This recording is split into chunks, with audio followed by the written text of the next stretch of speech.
今日嚟到 Lollypad 文寵樂園喺華強北嘅中學中心嘅商場。呢度雖然地方細細，但唔撞俱全，有孔雀喺度，仲有2隻添。咁咧，跟住呢一個雀仔園區咧，除咗孔雀之外，仲有好多唔同嘅雀仔喺度啦，食人鳥啦，跟住又有科爾鴨，即係我哋嘅鴨仔。咁仲有一啲嘅小動物喺呢度嘅。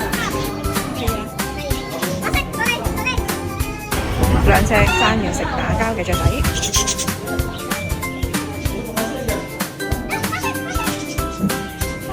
喺呢度，只要打卡上傳 Shop 嘅 YouTube 影片，就可以免費獲得寵物嘅位置資料2份。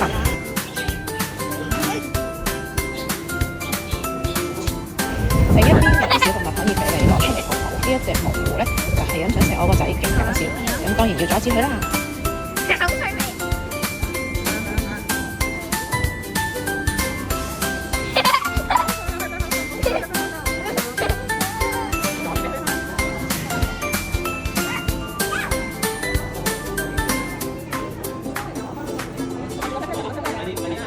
另一邊仲有幾隻可愛嘅兔仔可以俾你抱，跟住仲有小箭豬，佢咧就淨係冇喊，冇阻住佢哋瞓覺。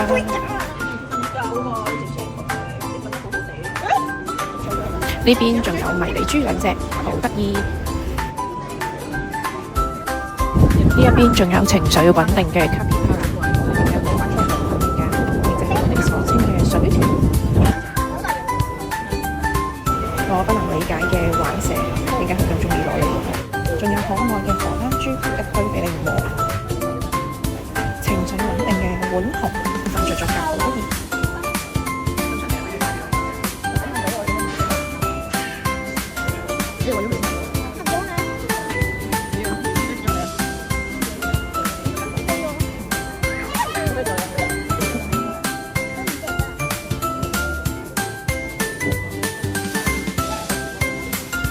呢個文寵樂園除咗小動物之外，仲有一個推理設備，一啲兒童設施，等啲小朋友可以有2種嘅體驗，一個價錢都好唔錯。